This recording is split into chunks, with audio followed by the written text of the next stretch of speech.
Zombie Apocalypse.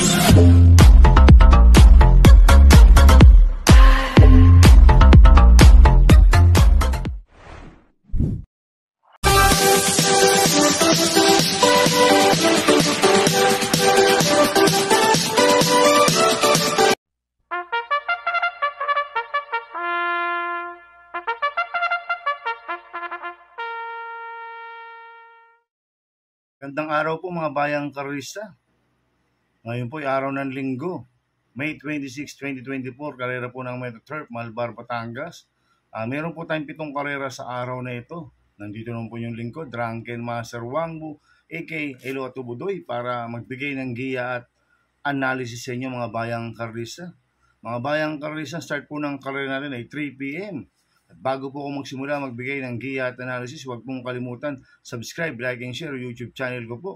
At syempre, huwag din pong kalimutan i-click yung notification bell ko para updated po kayo sa mga bagong videos ko. Kaya mag-start na po ako sa pagbibigay ng giya at analysis. Race 1, winner take all, Cobos Race 1 to 7. May 8 kabalang tatakbo. Rating base system class 3, 40, 46, 47, 53, merge, distance 1,200 meters. Sosolohin ko na po ito, numero 3, Birdstone, na sasabi ni JD Sarate. Magaganda panalo niyan, last run, si Birdstone. Kaya sosolohin ko na po yan, numero 3, Birdstone. Sa race 2 po tayo, pick 6, Cobos Races 2 to 7. May 8 kabalang tatakbo, rating base system class 5, 6 to 10 split, distance 1,200 meters. First choice ko po dito, numero 6, Pay the Lady, na sasabi po ni Edgy Guerra. Last run po na ito noong May 8. Segundo po siya kay Double Happiness, si Pay the Lady. Tingin ko siya po magdadala ng unahan dito. Ang kupang distansya, 1,200 meters. Ma-rate lang po ni Edgy Guerra to. Pwedeng makatapos ng karera to. Kaya malaki panalo sa akin ito. Kaya siya po first choice ko. Second choice ko po, number 3, Iceman, na sa akin ni Pabs Caballero. Last run po na ito noong May 19. Segundo po siya kay Hang Loose. Maganda na po pinakita ni Iceman last run. Kaya may panalo sa akin to. Kaya siya po second choice ko. At lalagyan ko mong third choice sa pandiyado, numero 2, G&G. Sasaka ni NC Lunar. Last run po na ito may 11. Pang-apat po siya kay Galloping Ghost. Si G&G, magandang diyado to. Kaya siya po third choice ko na pandiyado. Kaya ang first choice ko po numero 6, Pay the Lady. Second choice, numero 3, Iceman. Third choice na pandiyado, numero 2, G&G. Sa race 3 po tayo, pick 5, Cobos Race 3 to 7. May 8 kabalang tatakbo, rating base system class 5, 6 to 10 split, distance 1,200 meters.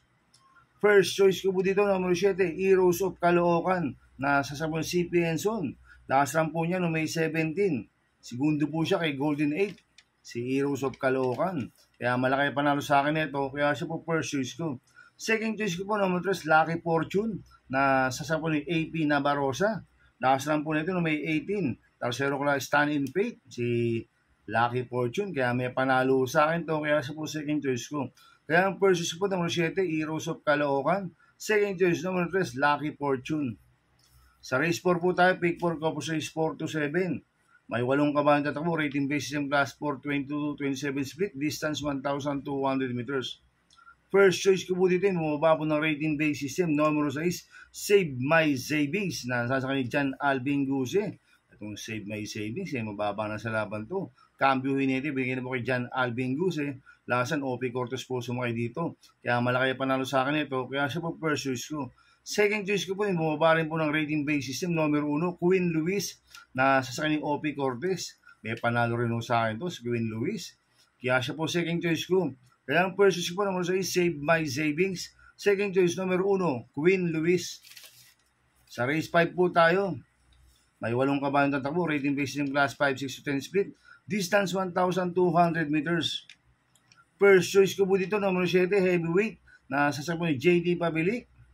Itong si Heavyweight, bumaba po ng rating base system to. Kaya malaki panalo sa akin ito, kaya siya po first choice ko. Second choice ko po, numero 8, Rancheros, na sasakyan ni CP Enson.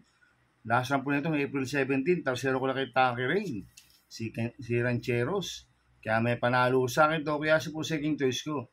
Kaya ang first choice po, numero 7, Heavyweight. Second choice, numero 8, Rancheros. Sa penultimate race number 6 na po tayo, mga bayang karista. May 8 kabayong tatakbo, rating base system plus 4, 16, 21 split, distance 1,200 meters. First choice ko po dito, bumaba po ng rating base system, numero 3, Golden Opportunity, na sasakyan Jericho Serrano. Ito, mababa na sa laban to. Last run po nito noong May 5, tarsero ko na Golden Sunrise, kaya malaki panalo sa akin ito. Kaya siya po first choice ko. Second choice ko po yung galing sa panalo numero 6, Sis Royal, na sasakyan John Paul Guse. Medyo mainam po panalo niya last run. Kaya malaking po panalo sa akin ito. Kaya siya po second choice ko. Kaya ang first choice ko po numero 3, Golden Opportunity.